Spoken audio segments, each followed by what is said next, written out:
Welcome back to the house. We are back to the end of our long journey through what this month has been, which has been just a month of fun movies and just cinema being kind of back everywhere. Not only for superhero movies, but just I think in general, the buzz this summer has been a huge success for the movie-going experience. So we're back to cover a little bit of it, or at least a small portion of it, a quarter of it, with our review of the Fantastic Four. I'm your podcast host, Noah Marano. Thank you for joining us on YouTube, or if you're checking out a clip on YouTube, TikTok, or Instagram, we appreciate you. Like, comment, subscribe. Go check out the channel. Go share it with your friends. And I am back with my podcast host, a former Herald of Galactus, maybe the strongest being in the universe, Fred Richards, the lesser-known cousin of Franklin Richards. Yeah, and I just think I came on this podcast this week just to kind of get my name out there. Yeah. I just don't know if, Fair. Obviously the movie and, Cousin's getting a lot of Did you feel slighted at all that they didn't ask you to be a part of the experience? I'm actually in the movie. Oh, They got it. Yeah, I'm in it's like a kind of like a throwaway scene. They really just don't refer to me at all. I've got powers too. What do you do? I can't bend reality. Oh, okay, gotcha. But I have this really cool thing where if you give me a hot dog, I can perfectly grill it. Oh, okay. At like the perfect. I mean, have you had one of my hot dogs? It sounds like they could have used you in their darkest hour. That's what I'm saying. That's fair. It's like, I would have eat planets. Like, but have you just had a perfect hot dog before? Yeah, you could have offered Galactus the one thing he needed. The one thing. To quench his hunger. But nobody wanted to ask me. Oh man. Anyways, I'm really excited to talk about this movie because this is really the end of our huge blockbuster summer that we've been talking about for probably a year now, leading up to this. And man, it's so far this just kind of capped it off. So we're gonna get right into it. I saw this movie a couple days later than you. So sad. Very sad. But I will say I saw it last night in a theater with 12 people. Oof. That's not to say it's because it's not getting great box office numbers. It's doing really, really well at the box office. I think it was like 218 million opening weekend, which is fantastic. But my theater just nothing. So I was worried that would kind of dull the experience a little bit. So I realized, like, sitting down on my seat, I had to make a decision of like, listen, if a joke hits, I don't care if I'm the only one laughing. I'm laughing loud. Yeah, and I'll be that guy. I don't care. Yeah, we know. And honestly, I'm glad I did that because there wasn't too much like energy in the movie theater. It was really probably just me and my wife giving a lot of the energy off. But man, I thoroughly enjoyed this movie, and I can't wait to discuss a lot of the aspects of it. But what was your initial reaction to this movie, seeing it on opening night? Yes, I did see it opening night. We had a pre-packed theater. Wasn't a rowdy crowd though. They laughed at the jokes, and when cool things happened or surprises happened, you got the initial crowd reaction, but it wasn't like overly like people just being a lot like very extra. Yeah. So I really enjoyed the experience. Saw it with another friend of ours, and he's pretty well versed as well in all this stuff. I did a pretty good job of staying away from everything like I typically do. I'm about to say I did too. Yeah. There was a few things that you really kind of couldn't get away from. Just the one, I guess the main one being that that Vanessa Kirby or Sue Storm was pregnant. Yeah. And you kind of, I think everybody kind of just, as soon as I found that out, I can kind of assume, who that is, what that's going to mean. But outside of that, everything else, I knew Galactus was in the movie. I didn't know what he looked like though. I didn't see anything. I knew Silver Surfer was in the movie, but again, hadn't seen anything. So, thoroughly enjoyed my first watch. Had a lot of moments where, let's just say, like Sue Storm, they announced she was pregnant. You give like one of the to whoever you're watching the movie with, do you know what that means? This just changed the game. Yeah, 100%. And so I had a lot of fun, but dude, this movie, I feel like I've been saying this a lot, and I don't think it's like 100% true, but there's been a lot of parent themes in a lot of these movies lately more that recently. like I feel like, I mean, we obviously watched the Wild Robot and stuff like that. And it's just like, not to say that you can't experience like, you know, the gravity of, you know, the emotional beat of that moment. Not saying you can't, but like I always feel like, man, like I think I'd feel it a little bit more because I am a parent. And I'm like very curious. I want to have a conversation with you on like how that hit, because some of these major plot points in this movie revolved around like the parents of Franklin having to make the really big decision and what that means. And there's a particular moment I'm thinking of, we'll get to in a little bit, that a lot of people have an issue with, but like I really didn't kind of have an issue with it because I am a parent and I kind of know what that means, but I'll save that for when we get into it. But all in all, I mean, dude, freaking love that movie. We're going to try and stay away from saying fantastic as much as possible, because that's already an adjective I use all the time. So, but no, I agree, man. This I think it really knocked out of the park. I think when the credits rolled initially, I think I felt a little bit like, I don't feel like the movie ever went super high and then came like down. Like I feel like it was kind of like pretty I felt steady. like it had a moment. Honestly, as I've sat with it longer and longer, I think like that was just kind of a weird initial reaction. I think on second watch, I'm not really going to feel that. Because I've like replayed like all the scenes at the end when Galactus like gets to Earth, and we'll like the scaling, and I'm really mad I didn't see this in IMAX, because like I even thought about it as soon as the movie started, and like because we've been seeing quite a few movies in IMAX recently. At least I saw Superman. Yeah, certain ones. I would like to see Superman, F1, and yeah, and so like as immediately when the movie started, it was like it was small, and I was kind of like, oh dang, I kind of like this is like the first time I've really sat there and like noticed it. Yeah. There's been a lot of posts going around the internet right now showing all the different like camera frames ever since Sinners came out. So this was the first time I really noticed it, and I noticed it even more when it got to the end with the Galactus parts of it. And now I've even seen like screenshots of other people in other theaters with those scenes specifically, and just how much more screen you get and how much more scale you get with the Galactus parts of it. That being said, too, between IMAX and normal, and like especially too, just like seeing a well done Galactus is like just wild in my mind on the first part of it, and then it was just really well executed. And I think that was like the biggest thing as the film was over. I was almost a little bit like hesitant to give it its flowers for. That was the part where I didn't feel like it got really big, but then I realized like.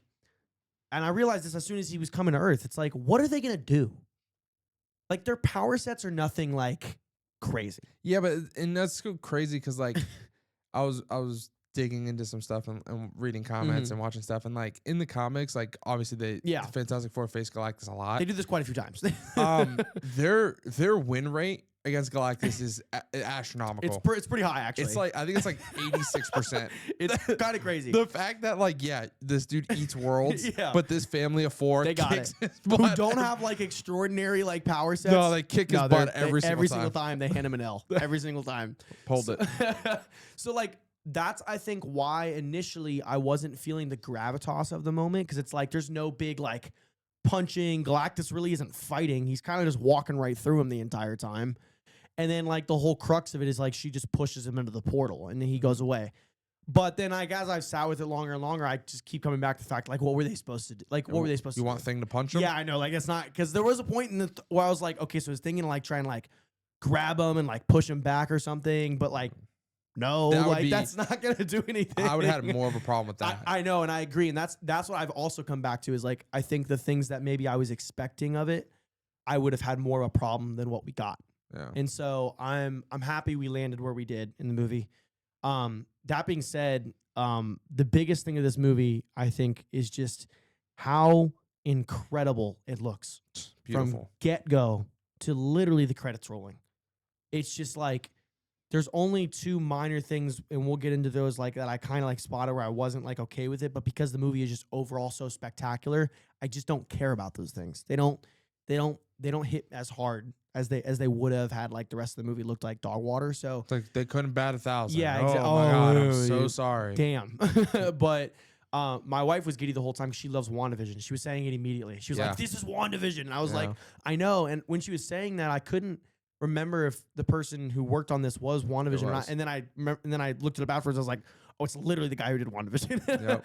And you can tell that bleeds into it. It almost kind of feels like WandaVision was practice for something on this scale, because even like WandaVision, as excellently as that was done, you don't know if that's going to be executed as well, like in a bigger format. And gosh, holy crap, man. Like every bit of the way this movie was shot, I was just locked in on the color palette, the way that they make the lighting pop in certain ways to give that the set design, the suit design, all the different characters, like the way they look and stuff, just from start to end. Like there wasn't even a single thing I didn't admire. And even when we got to the end, you know, with Galactus too, like that's something you could very easily mess up. And certain parts of his mouth, if you really look hard enough, like in some scenes, it looks a little like that looks like a giant human, but like, but not MODOK level. But not MODOK level. It looks very much crisp, very clean, especially when he's like kaiju format in the city. Just like really excellently done. When he's falling into the portal, that scene is beautiful, like just beautiful looking. And so, there's just that alone, like instantly brought this up to like a 6 for me before the plot was even really cooking. And then as like the plot unfolds, obviously, and you get the depth of the characters and the depth of everything going on, of the world building that it's laying out in this movie, it just only adds to it every single time. So the visual part to me was like, I'm a big cinematography guy. Like that in movies alone can, like I just said, it automatically brings it up to like a 6 for me just to start. That just really pulled me in the entire time. I was locked on it because of that. So, what was your favorite like part of the visuals that you like really loved? Because you mentioned set design. There was like, I mean, the blues, just are incredible just to look at. Yeah, like all the different shades we got.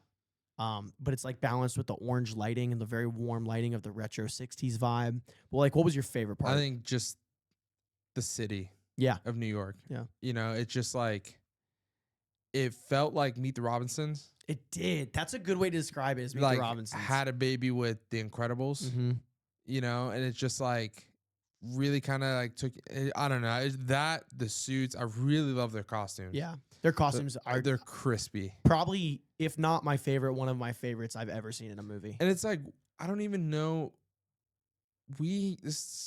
Correct me if I'm wrong, first time we've gotten a team that's like wearing like uniform.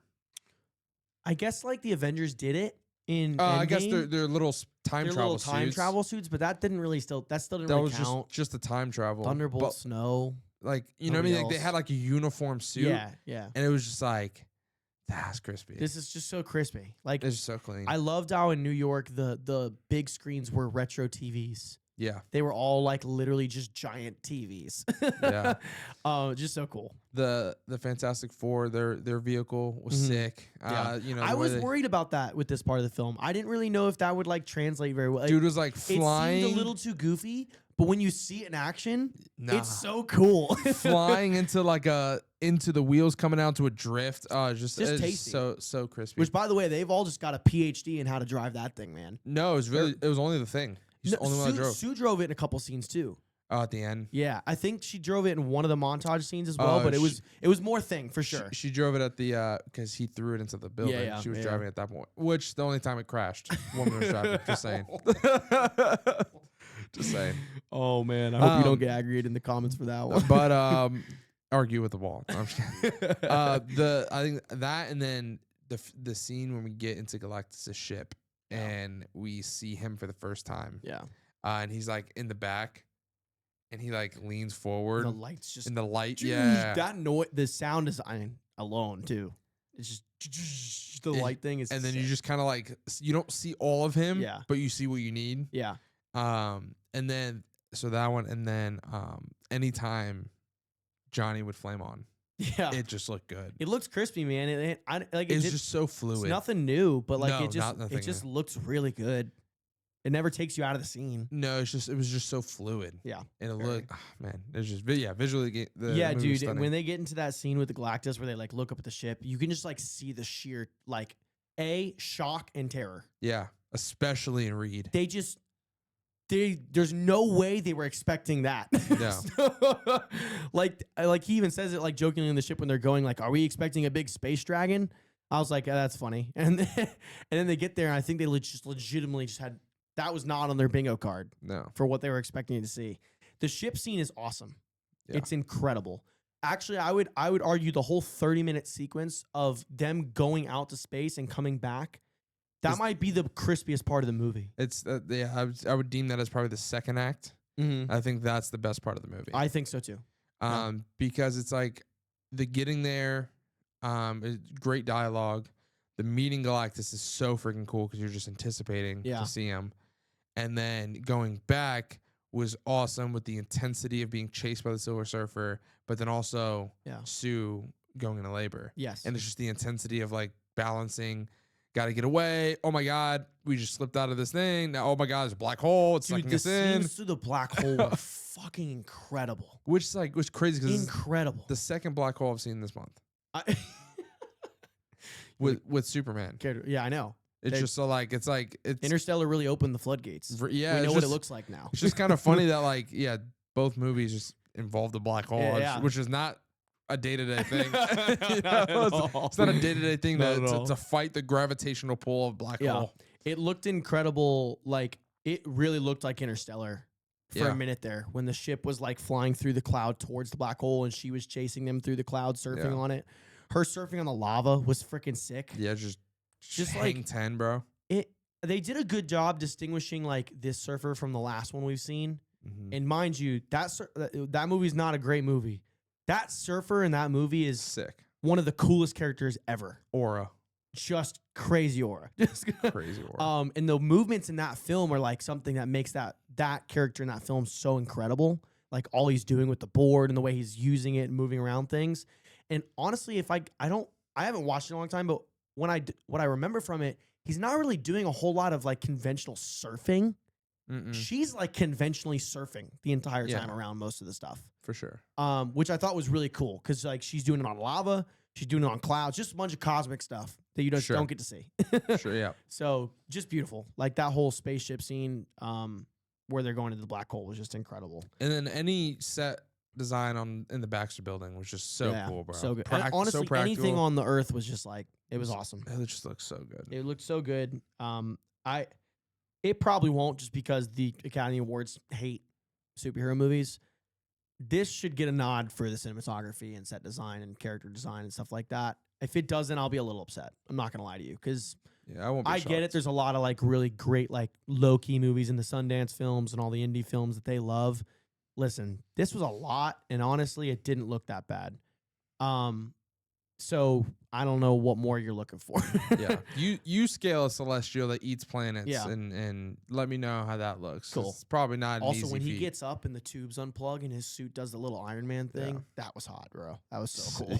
I was like actually like getting goosebumps when that was happening. He's so which like is also weird because it's like I know it's hard to comprehend sometimes the scaling of Galactus because sometimes I mean his ship didn't look that big, but like pretty big, but like not like that big. Yeah. Considering he eats planets. Remember too though, they said that planet was like exponentially larger than the Earth. It's true. And he came out of like the center of it. He wasn't very big. He wasn't the whole planet. Yeah. Which I thought was cool because like the only other Galactus we've seen in movies is like this big cloud thing. The cloud thing, yeah. But that one, it just looks like he just literally drives the ship through the planet, chunks it up as he's going through it. Yeah. I don't know. It's just, I guess I don't know what I was expecting him to bite it like an apple. I don't know. You know what I mean? Yeah. But that's a hard thing to scale with Galactus because I think that's what most people expect. But like and I saw a post like a slide on a post about that where they were giving you Galactus facts and it's like he doesn't eat planets that way. He simply just absorbs the energy of the planet and so it dies. So, but I did like the way that they portrayed that. And he can also scale his size too. So I wonder if we'll get some of that in the future as well. Let me know if you kind of got the same vibes. Was he kind of flirting with the Statue of Liberty? A little bit. He gave it a second look. He kind of like looked at it and was like, you look good. You know what I mean? Should I not eat this world? Should I? I'm gonna eat this world. Take and then you with me. You're gonna come to the ship. I'm gonna show you the finer things of the universe. Oh man, the scene where he gets off his seat. I wish we saw the seat more. I wish we saw him like float down. But when he gets off the seat and jumps in, yeah, bro, and then he walks up onto the shore and like digs his hand into the dirt, That just like felt really immersive, and I really liked that. And I was like, I was also thinking, for him, I don't have so much of an issue with as I do with Godzilla, like standing on the seafloor. The Seafloor. In the middle of the ocean. Yeah. Like him, it's like, all right, yeah, like that like makes sense. But like Godzilla, I still need a little bit. I'm a Godzilla stan, and bro, that will be forever the one thing I point out every single time I watch a Godzilla movie. It's, how is he doing standing this? on? His tail's just I mean, the ocean. Not even that, bro. The dude's just standing, He's bro. just standing, dude. All right, let's get into what I think really drives home the greatness of this movie, which is the characters. Obviously our first family. They went 4 for 4. 5 for 5, some would say. 5 for 5. I think some people are gonna argue maybe 3.5 for 4, 3 for 4. I don't really care about their argument. Don't agree. As far as this podcast is concerned, 4 for 4. Let's go in order of them, and I want to get to the main one last. The Thing. And the main thing I want to talk about with these characters, each of them, the main thing. Hey, come on, man. What I want to talk about with each of these characters is the fact that like this movie, and I spotted it pretty early on in the film, and we talked about this a little bit off podcast, is that they really subvert the history and your thoughts on what you think the characters might be going into this film. The Thing is notoriously like, we've always seen it. It's like, it's the Shrek thing. It's like not beautiful on the outside, beautiful on the inside, has to deal with the reality of his situation. I loved that the movie didn't touch this, but with one look into the mirror. That's all we got. It's all we needed. Outside of that, the kids love the Thing. The women love the Thing. Like, he's the guy. Like, everybody loves him. And he can walk out in public. He's got clothes that don't look awkward with him. We didn't get a scene where he's having to figure out clothes. Love that. Love that he just has his vest. They're 4 years in. Yeah, they're 4 years in. So, like, I loved all of those small moments that just drive home the fact that, like, we don't need to see this again. We don't need to focus on this about this character. Let's focus on the other things about this character, which is that, for the most part, he's not really a driving force around this team. He's just kind of the man. I don't know, man. He's low key their heart. So you think he's their heart? I have a different take. I think he's the heart of that team. I think because Johnny and Sue are obviously brother and sister. Mm-hmm. Reed is married to Sue. Mm-hmm. So they're all three of them are connected, right? And the Thing is just like Reed's best friend. Mm-hmm. Like I was telling somebody about it. Reed is just like the ultimate Ben is just the ultimate wingman. Mm-hmm. He will glaze Reed to his dying breath. He does, bro. He will glaze him. He will love him. Reed can do no wrong in his eyes. And so it's like, he really is. It's like, and also like when they're bickering or Johnny's getting on Reed's nerves or whatever, like, you know, Johnny getting on Ben's nerves, like I feel like he's just like he's the glue. He's the glue guy. Yeah. A glue guy, I think, is a good term. I loved to just like, we saw it months ago in the trailer, the little cooking scene where he's like giving that. I think that just adds so much personality to him in a very subtle way.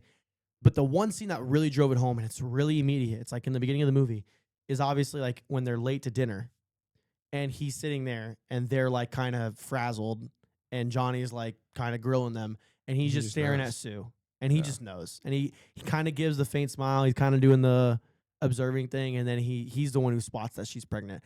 I just love that because like he honestly, like you said, like he is the glue. Like he knows everybody very well, very intimately, and he loves all of them, and he is the guy who's just like gonna appreciate them. And another thing I loved was his relationship with Johnny in this film, because as opposed to what we've seen, which is they're just at each other's throats, like they do that, they bug you, they bicker each other, but like they're kind of just really buddy the entire time. They're best friends. And like the scene in the bedroom when they're going back and forth was hysterical to me. Can you go check if Sue's here? So I'm gonna let you go check on her real fast. Yeah, so I'm definitely not gonna do that. Trust me, I'll apologize right after you go check on her. Yeah, absolutely. And then when I don't check on it, just let me know when you do. Thank you so much for going down and doing that for me. I really appreciate that. Yeah, absolutely, Joe. I just want to let you know I'm not gonna do it, nor that I do. It's like great. Like I love that scene. And it just goes to show you that like the relationships, there is so much chemistry going on in all of this, like these four people. And it's not just between one of them. It's not just between two or three of them. I think we see all of them interact with each other one-on-one. Yes. At some point. And it's all great. Like it's all really emotionally reactive the entire time. So I just really appreciated that about the Thing. this was a version of this character I want to see way more of. Not that I didn't hate the original version. I think that was good too. I saw a post today though that said that version was better than this one.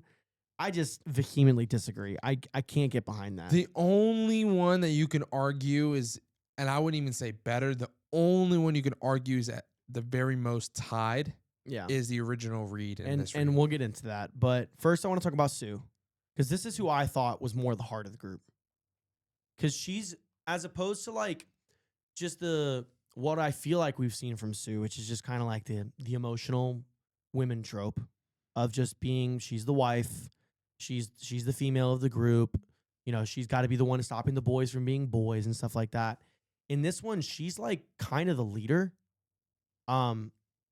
And not kind of, I think she firmly is the leader. She's the one out in front at the UN trying to strike world peace. She's the one being the diplomat. She's the one talking with the crowds when it comes time to it. She's the one who has empath abilities to be able to connect with the people of the world, as well as like small moments with her brother, small moments with Thing when when they hug after she finds she's pregnant.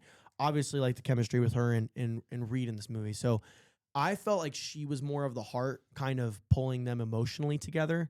And I think that shows, especially towards the end, when she's the one who defeats Galactus. Mm-hmm. And she ultimately like gives her life as a mother fighting for her son towards doing that. But I really appreciated this version of it. I felt like she was strong. She was very powerful as a character. Just like a personality wise, like I felt like when she walked into a room, she bore a lot of the gravity.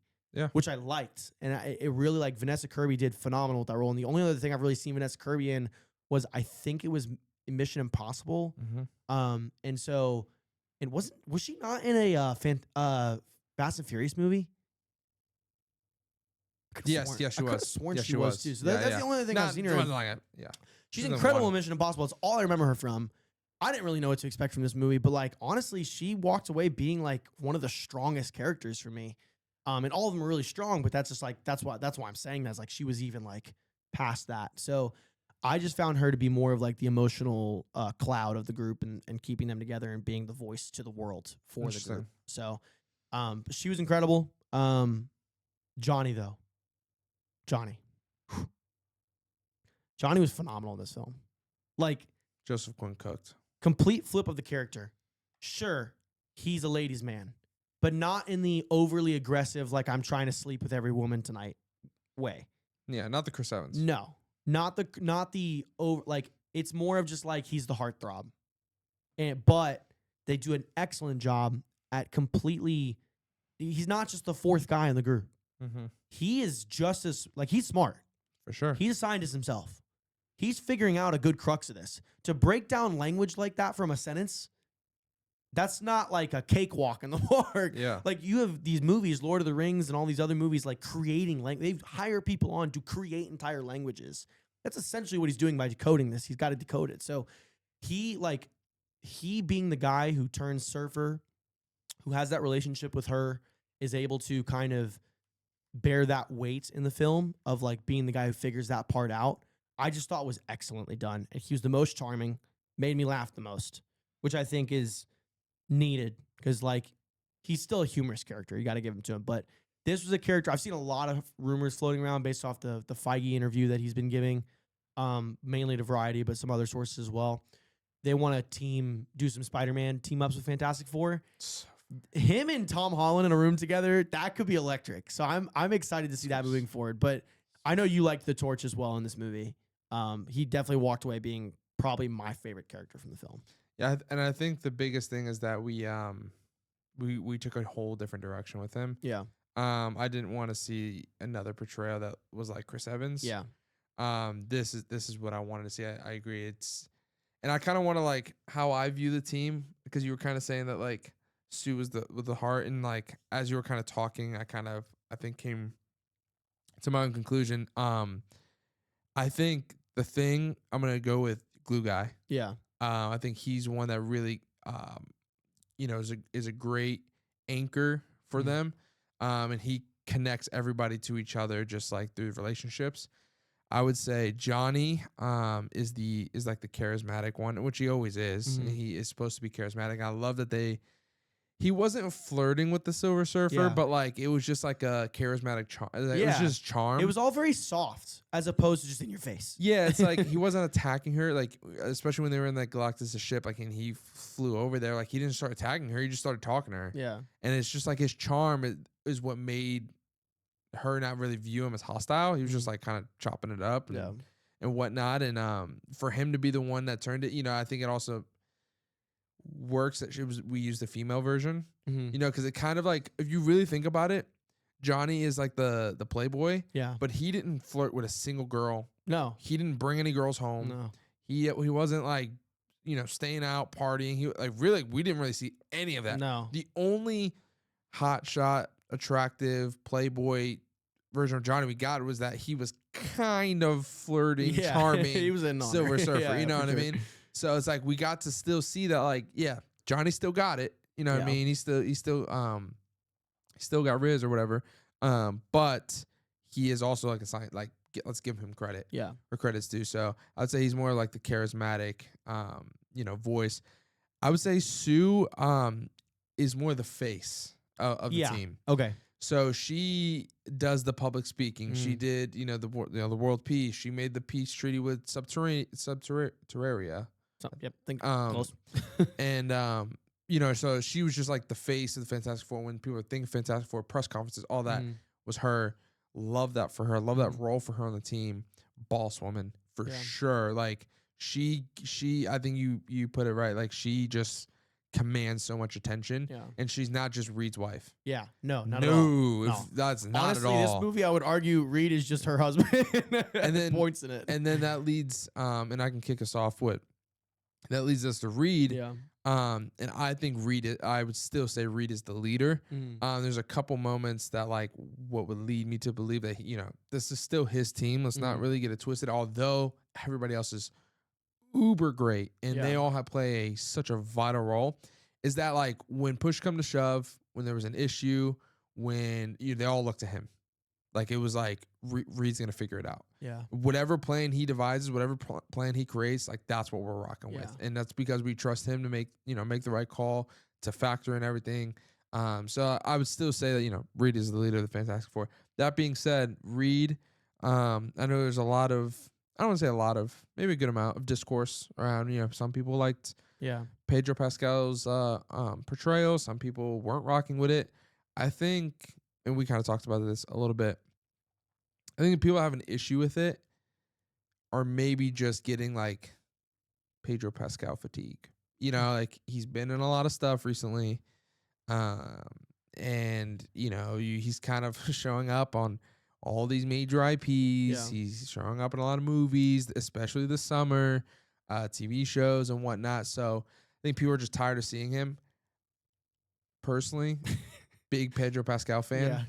Yeah. So it's like, I'm never gonna. I'm not feeling that vibe. I'm not feeling that. I don't really think I can get fatigued. I think it's also because he is just a phenomenal actor. Yeah.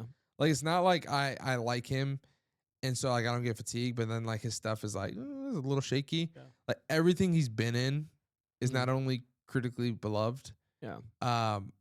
Most of the audience, not you little fickle people, like absolutely adore his performances. 100%. It's so much so that like 80% of you stopped watching The Last of Us as soon as he wasn't in it anymore. So it's like he must be doing something right. But I thought his portrayal was fantastic. Oh, we should have had a running counter. Nope, we should have had a running counter. He deserves it. It was intentional. He deserves it. We're at 2. That's not bad. That's not bad.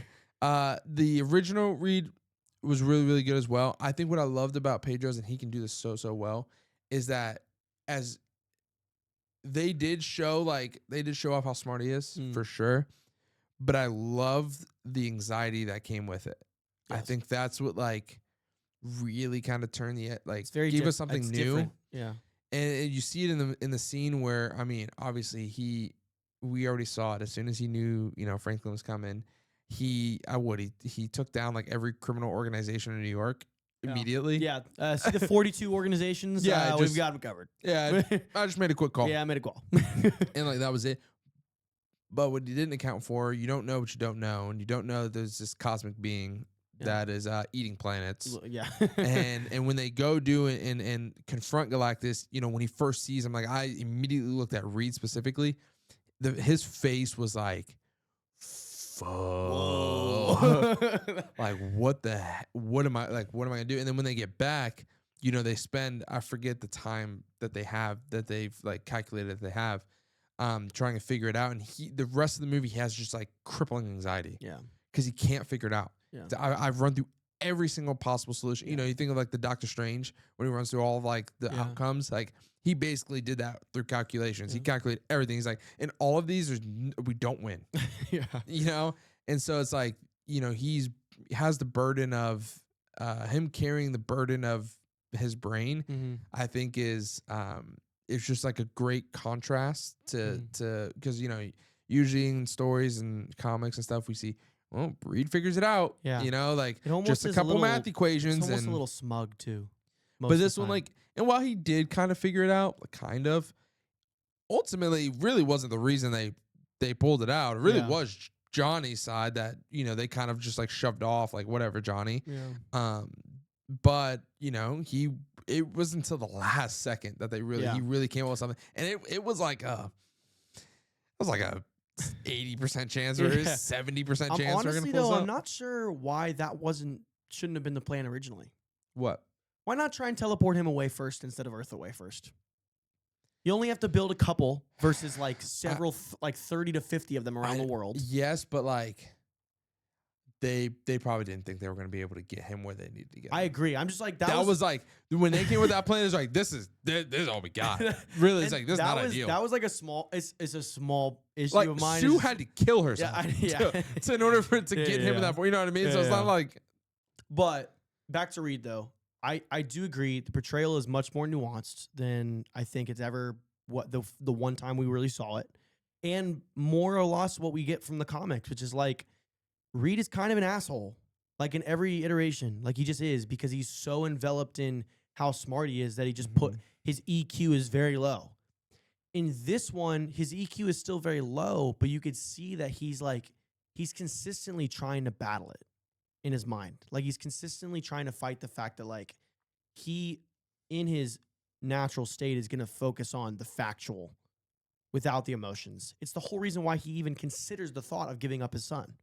Because equation wise, it says we should do this. And he hesitates though in that scene because he realizes, not just because Sue is standing there, he realizes though that like there's more to it than that. There's more to it than the equation. And that bothers him that he even thought of it. And it clearly bothered Sue in that scene also. But that was a great scene as well because it really showed like a marital relationship in an argument very well, I think. As two people that are married. Exactly. And even later she says too, like, it's not that you like said it. It's just sometimes the way you are hurts me. Yeah. And like that like hits because that happens sometimes in a marriage. Like you find those little things that really are like, that's just the way one person is and the other person isn't, or vice versa. And that's the thing you have to constantly be thinking about growing on. It's not just habits. It's like who you are as a person sometimes. And so, but I loved, again, like what you said, the anxiety aspect of it. He's more of an anxious, like not very confident, like Reed. And he's really anchoring his emotional ties to Ben and to Sue. They're the ones keeping him kind of grounded, which I think is cool because we get to see more of Reed moving forward, obviously. I was just about to say. So we're going to see the growth. How they grow this character. They might grow him into the character we're more used to in the comics. Maybe they blend that a little bit more with, no, he really is going to be the leader and the guy that we know he's going to step up and be the dude. Like maybe this can be our new Iron Man, is Reed. Where we see Iron Man, what was his flaw in the beginning? It's just that he was so self-absorbed. Yeah. You know? Like it was very hard for him to push past that in any aspect of his life. But what do we see in Endgame? I'm not giving up anything for my daughter, dude. Like, it's not a thing I'm giving up for my daughter. We're not changing anything. I have my daughter, and that's what I want. And, like, Reed, we can kind of maybe see a lot of the same growth in the arc because we kind of have already gotten confirmation that, like, he's going to lead, which I love. I think that's really cool because Pedro, he's so titular. Like, he's just this massive, massive force right now in the industry. Let's use that for us to really bring this back because, like, right now we're down a little bit, but we're starting to slowly build it up. Let's get that back to it. And I think something we discussed after the movie too is like he plays this really low key. And he kind of does it. I don't know if this was on purpose, if it was an artistic choice or not between him and the writer room or what was going on, him and the director. It allows every other person in the room to breathe.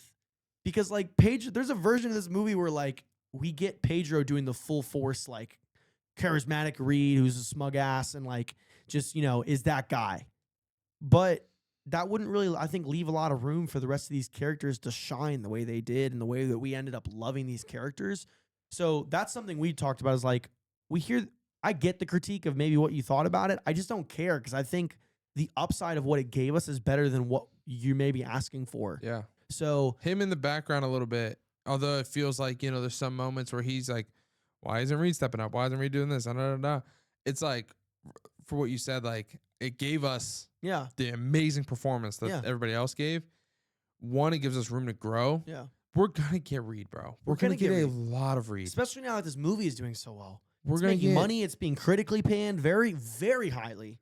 We're going to get a lot of Reed. We're going to, you know what I mean? Like, we've got time, bro. Yeah. It's like, let's establish these other, like, phenomenal characters. I agree, especially, too, because, like, there's a lot of talk right now about rebooting the MCU, and I think, too, the beauty of this family, they're definitely going to. The beauty of this family is, I think, especially with the characters pertaining to what might happen in the storylines, you can keep these characters around. You can keep specifically this group of Fantastic Four around past that reboot.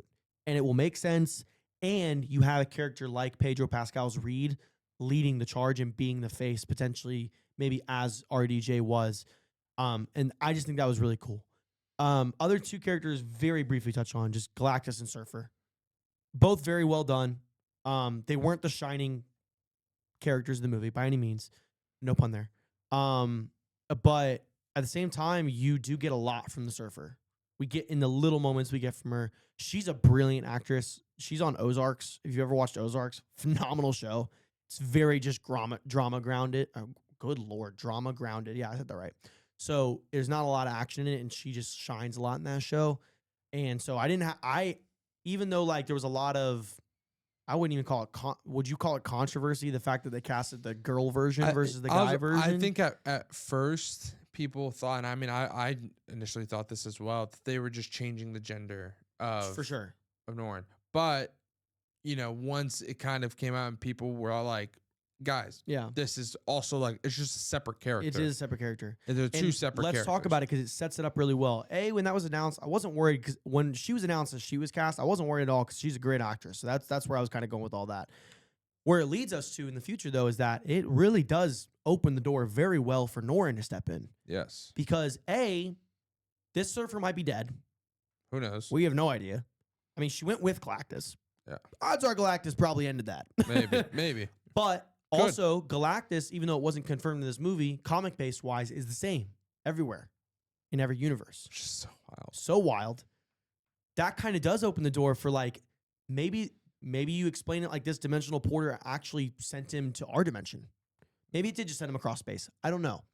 But it leaves the door open for him to calling Norrin Rad up in our universe and having an actual Surfer. And we're already seeing reports that like they've got a project in mind for it. So like I am very excited for that because Silver Surfer is a very cool character that has really not gotten fleshed out enough in the movie scene, the TV scene. In the comics, he's a part of a lot of plots. He's in Infinity War. Yeah. And they couldn't use him yet because they hadn't introduced him. He's the one who warns everybody that Thanos is coming originally. So, and he's also incredibly powerful. Like he wields a little bit of the power cosmic. So he's just a fantastic character. It's tragic too, because like, same thing she did. She gave up herself for her planet. Pretty sure in the comics though, I could be wrong about this, so please correct me. But I thought his planet did die. I thought he just ended up going on to be the Herald, but he might have also given himself up to save his world. But we could also see that exact same actress with him in our universe because they're married.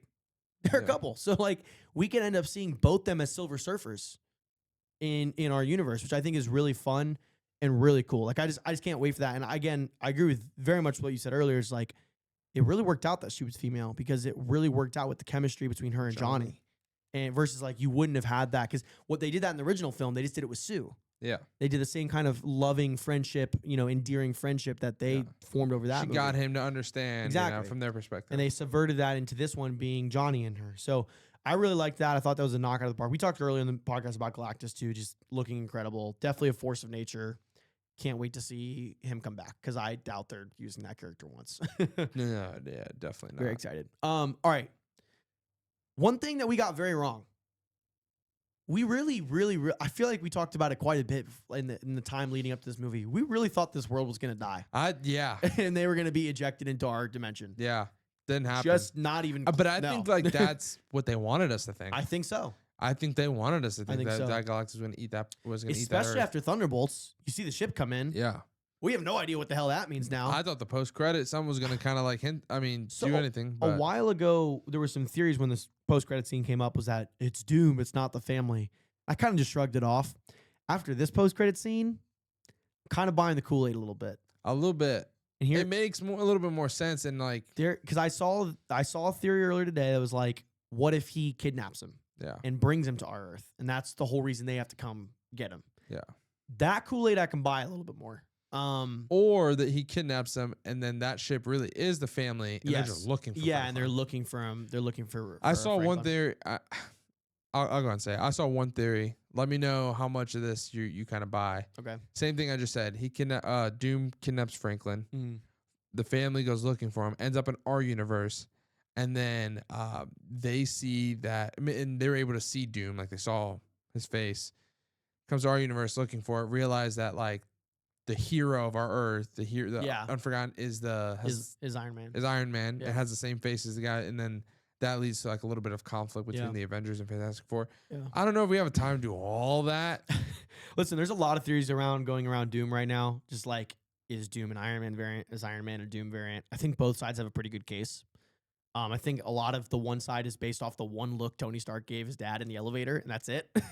That being said, you know what I'm talking about with that? I would if I was but they're two different characters. Well, problem. So that's the thing is like, what if they're retconning that for the MCU?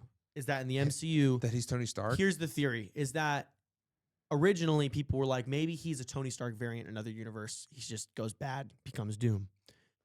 Then the theory grew into, what if it's not that? What if it's the opposite, where we got the good one? And the whole reason it kind of started birthing that theory was that in the elevator scene in Endgame, when they go back to get the stuff to go back to the future, he talks to his dad, and his dad says his wife's pregnant, about to give birth, and he kind of gives like a really like confused look for like it's a good beat. It's a little longer than I initially remembered, and I saw a clip of it the other day. I was like, he does kind of hang on that for a second. I wonder why he intentionally did that. Because originally I thought in Endgame he goes back to that point because he knows that's when he was born. That's like why he knows that his father's there, because his dad missed his birth. But in the elevator, he's almost like confused that she's pregnant at this time. So the theory is that they actually lost their first kid and they adopted Tony. And Tony is actually a Doom variant. And the only reason he became Iron Man is because he grew up with the Starks. And so that's kind of where this theory is like going. We're like, our Earth is actually the one Earth that had the good Doom, and he became Iron Man, became the Iron Man that we know and love. So, I honestly, if they did it that way, wouldn't mind. I really wouldn't. It would be very unique. So where would our Earth's Tony Stark be then? So that's the point. Is like our Earth. It's not about our Earth's Tony Stark. He is Tony Stark on our Earth because they named him Tony, and he's Tony Stark. They're just saying Tony Stark is simply just a Doom variant. I think where it gets tricky is that like then you're saying that the Starks never had a baby. You know, all the universe, Howard Stark and Tony Stark's mom had sex, had a baby, named it Tony Stark. This universe. No, I'm saying. You know what I mean? No, I don't know what you mean. I'm saying like, this universe, that kid wasn't Tony who they had, and they adopted a kid named him Tony. Yeah, but then versus like other universes, yeah, maybe they just have a kid, they name him Tony, but maybe he's not the same Tony Stark and Iron Man that we know to love. You know what I mean? Or he's just a different version of an Iron Man. So I think it's interesting. I think it would definitely, be spicy. It'd be spicy. So, but listen, this is the last movie we got superhero wise, not even Marvel wise. Like almost a year. 16 months. It's the longest gap we've gone in quite a 16 months. 16 months. Till December 2026 when Doomsday comes out. But we're getting that's the next movie. Oh. We're getting probably show content from Marvel, but movie when wise. is Spider-Man? It's not till I don't believe it's before Doomsday. to 27. Yeah, unless Doomsday gets delayed. That would suck. Yeah, which they keep saying too that the script's not done and they're filming currently. So like I that's definitely on the table. Yeah. But yeah, this is the last movie we get till Doomsday, which is just crazy. Because we've never gone that long. We're just gonna have the shows to write. It's our time though to go rehash through everything. Yeah. We finally have time to go do this, leading up into Doomsday. Oh my God, it's such a journey. Such a journey. But all right, listen, let's get into our ratings of this movie. And then I want to ask you a question. Actually, we can ask it before we get into the rating of the movie. Which one? Well, I guess I need to hear your rating first. Okay. What are you giving this rating? This movie for me, and it's like, it's crazy that this many in a row It is kind of this, crazy. but this is a 5-star, Gotcha. 10 out of 10. 10 out of 10. Gotcha. 10 out of 10. Yeah, it's just the small little things that like people have gripes with that I like. Okay, I could see that. To me, just like, yeah, but I just don't have that. Just doesn't hold a lot of weight. Yeah. It's like, it's ounces to pounds. You know what I mean? It's just doesn't, that little thing that I can agree with, like maybe would do a little different, just does not outweigh how great the movie was. Yeah. It just doesn't. Yeah. I've been struggling with this all night because I've kind of come around to it, and you kind of called it. It's just the fact that like everything that I feel like I walked out of the movie like being a little bit hesitant to give it like full credit for, I've kind of just like explained away in my head. Yeah, like so the CGI baby. It's like it was 2 scenes. 2 scenes that look bad. Relax. The rest of the movie, I had people literally saying like, "Is that baby was real?" Huh? And it wasn't until that scene that didn't look like perfect that they're like, "Was that baby CGI the whole time?" And I was like, it was a real baby the whole time. They talked about "That's it real baby." her Actually, that name scene was that Anna, looks I think, or Ada. Her name was Ada. that scene that looks a little CGI, it's actually still real. Yeah, it's 10 out of 10. Yeah, It just is. And I think originally too, I wanted to give it a little bit less because I think I still enjoyed. because you gave Superman. Gave Superman a 10 out of 10. That's So which leads me to my question: is which one did you like more? I was talking to somebody about this. Yeah, because this is. I mean, I don't think anybody walked into this summer thinking we were gonna get 2 10s out of two those. 10s out of this. I didn't. Yeah, I was hopeful. really 3 10s in my book. Oh, because F1. F1's a 10. Yeah. I'm seeing it tomorrow night. Oh, sick. Yeah. Fantastic Four. Really? Okay. Yeah. Why? I think what real visuals I think were better, Mhm. and the dynamic of the family I Yeah. think was just so good. It really hits. Superman didn't have. I mean, he had the Justice Gang. You're telling me the dog didn't do it for you? Crypto was sick, but the Justice Gang, like they were around and like he was friends with them, but like he didn't have like a dynamic relationship with all of them. And I Yeah. think if he did, maybe we could be having like a little bit of conversation. I'm not saying like Fantastic Four is way better. Yeah. You know, we're talking like they're both 10 out of 10. So it's Yeah. like, you know, I just got edging one out, but the dynamic between those 4, bro, was so good. The portrayal, I like to go 4 for 4 Yeah. on all of them, which no prior iteration of Fantastic Four had done. No. Honestly, one went 0 for 4 and one went 1 for 4. You've noticed we haven't brought up the other one in this podcast throughout the one- entirety of it. We won't be. Yeah, I just rewatched it. Update, still bad. It's just there's just no way, man. Yeah. And cinematography, although like some scenes same level, but like all in all, I think F4 takes a gig on that. I am gonna still say Superman Okay. because I had a lot more fun in Superman on initial watch than I did Fantastic Four. Okay. And even though I think the Just 'cause I was with you. cinematography, honestly, yeah, the cinematography and in the for what my eyes were eating the entire times, I would go with Fantastic Four. Mm-hmm. But I think both of them together, I do think Superman is still a better film, only slightly. Okay. You may hate this. Fantastic Four, I'm putting F1, then Superman. Interesting. But you obviously know what post F1 the movie has done to me in the last couple weeks. And we honestly might even start talking about it on the podcast because it's done so where much it's just to like you. I've jumped into an abyss and it was sparked by the movie. Yeah, 100%. not to say Superman was a bad movie, guys. I gave it a 10 out of 10. I gave it a 5-star. We're ranking 310s here. I'm ranking 310s here. Gotta split some hairs. We gotta split some. So that's how I would rank those 3 movies. I think overall too, just like growing up, Superman has always just meant way more to me than Fantastic Four. And I loved those original movies growing up of Fantastic Four, like as a kid. Yeah, I like the originals too. Yeah. But Superman just meant more to me. I think it means more in the landscape and the ethosphere of everything. So That's fair. That's why I would give the edge to Superman. But again, we're splitting hairs here. It's like razor edge stuff. I really enjoyed both these movies. I can't believe we just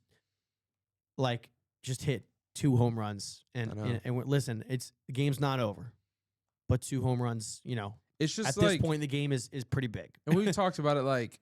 We both want DC and Marvel to do great. We want them this both was an absolute dub for the House 75 podcast. We want both to do good because now moving forward from today, I get to like any DC project coming out.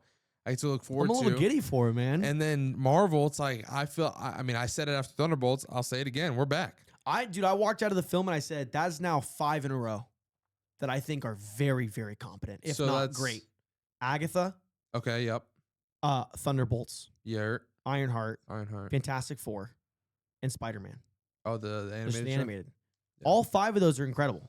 Yeah, like they're just for different reasons, but they're all incredible. Now, honestly, I think that speaks to why it's also great for different reasons.